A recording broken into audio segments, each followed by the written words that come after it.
Hello guys, and welcome to another Magicka Warden 1vX PvP commentary. I really hope you guys are ready. We've got some cool fights in this video for you. So we're going to start off with Bruma here. You see my good friend, me and Mad Shadowman here. He's just AFK, and they just kill his poor AFK body. And I am left alone to fight these DC players here. I think there's about 5 of them on me here, 4 of them on me here. So as you can see, I started by going into my ultimate just to mitigate that damage, keeping my shields up. I get a deep fissure into a Screaming Cliff Racer Force Pulse on the first guy, just using the roll dodge to kind of set that combo on him. And I try to capitalize on the second guy there. It's a little low on health, but I'm not able to. Do a quick peel around the corner, right back into the deep fissure, and here it comes, the Screaming Cliff Racer. I actually missed the Cliff Racer. I hit the tank with it, but I do manage to finish the other guy off with the explosion into the Force Pulse. And then I'm left to fight for, again, one more DC has shown up on the fight here, so I still have that other guy's dead body in the back here. A big part of this fight in Bruma is just a lot of use of terrain. You see that I'm really utilizing my ability to roll dodge against these guys, setting the deep fissures, rolling behind something, and then just kind of like popping around the corner. And here you see the big fissure pop as I'm on the ground there, and just nukes that one guy down. And then I managed to finish off the second guy. The tank goes for the res, and now I am on pretty strict prevent them from rezzing duty. A third DC player now shows up, and I'm just running low on resources at this point, so the fight's going to get pretty difficult for me.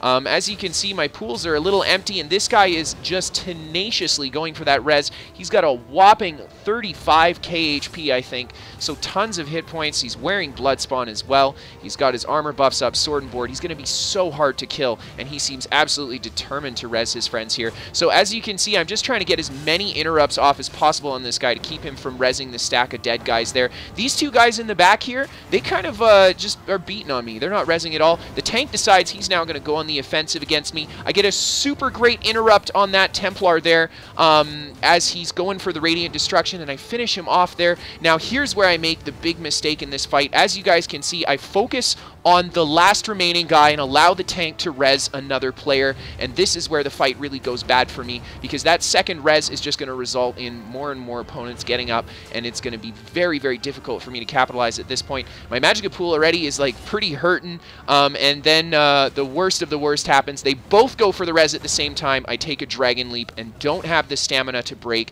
and end up just bashing him after he completes the res. So as you can see there, very difficult to kind of fight a group of players in a stack like that, especially if they have a dedicated tank who's going to be rezzing their dead players. And I take a really bad stun here, and they just alt dump the crap out of me, and that is the end of that. Okay, so on to the next clip for you guys. Here you can see a massive AD Zerg already dead, so all the work's been done for me. Just kidding, I still have to fight them. They got a few friends up, and they are eagerly rezzing their buddies. Another EP player runs in there with me. He just gets slaughtered right away by all the AD. And then I'm left to fight a couple of Nightblades here. They jump on top of me while the rest of the AD crew gets busy to rezzing each other. And as you can see, all of like 15 seconds have gone by, and these guys almost have their entire group off the ground again. So it's a little tricky here. I want to push into them, but at the same time, I know that I'm not going to survive a push into that group like that, and they're just going to keep rezzing their buddies. So I just decide to peel back behind the rocks here and just do whatever I can against whoever comes to fight me. As you can see, I got a really quick kill off on quite a squishy Nightblade there. I get a deep fissure Screaming Cliff Racer into the light attack, and you see that guy just go from 100 to 0. Absolutely brutal kill on that guy. I get another deep fissure coming around this corner. Really snappy Force Pulse to finish him off.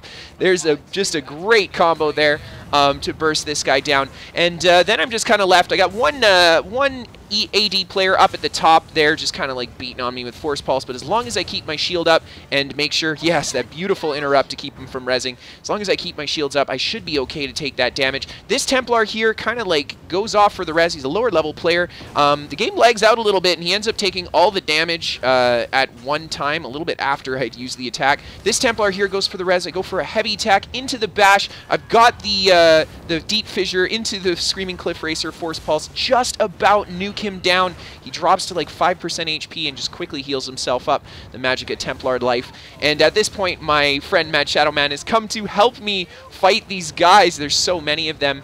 I just kind of peel back around behind my corner again, try to put more damage into this Templar, but he's very tanky. He's doing a great job of staying alive. And then here you see he goes right into his healing ultimate just to make sure that I don't kill him at all. I just do bounce a few heavy attacks off of him, nothing too serious, and just pop around the side here just to see what's going on. And I just get jumped by the AD. I pop my ultimate so I can get out of there alive. Again, very low on Magicka. As you guys can see, that this build has pretty good sustain, but when I'm fighting outnumbered like this, it kind of pushes the build to the limits of what I can do with it. Mad Shadow Man, of course, just goes balls deep into the back of their Zerg. He doesn't care. And I'm just kind of left fencing these guys here. They're just Zerging me down. They're really just trying to kill me. They're surrounding me. I'm getting ults dumped on me, soul assaults, bow ults, all the good stuff. And then I take a pretty brutal stun there. I go for a dodge roll. Should have gone for the damage shield instead of wings. Ended up going down to a radiant destruction from one of the Templars there. So after that, I quickly respawn and run back outside, knowing that my good friend Mad is still fighting out here as well. We've got a guy on his horse here. I absolutely nuke the guy on his horse, but he ends up riding off. I get a deep fissure on a stealthed player there. Just quickly finish him off. Normally I would not kill a stealthed player, but this time I had to because there's just too many yellows around. Really powerful deep fissure combo. There you see that 20-meter range on the deep fissure. Just absolutely destroyed that Nightblade. Really powerful burst combo. And it seems like a majority of the AD players have gotten out of here. They seem to have run off. So I got a Nightblade on top of me here. I just pop my Northern Storm, making sure he can't stealth or run away. Throw some Cliff Racers on him with some weaves, and he goes down real fast. And then we're just left to clean up the last little Sorky Porky here. And then, of course, Sorks, you know, are going to be pretty tanky, so they're a little bit frustrating to kill at times. But as you can see, this guy here is very low on resources, and it is just a simple fact of putting him in the ground. So that is the end of the video, guys. I really hope you enjoyed. If you did, feel free to hit that like and follow button. And as always, feel free to check out my streams. I stream Monday to Friday from 12 p.m. until 5 p.m. Pacific Standard Time. So I hope to see you guys in there. And as always, guys, thank you for watching. Have a great night.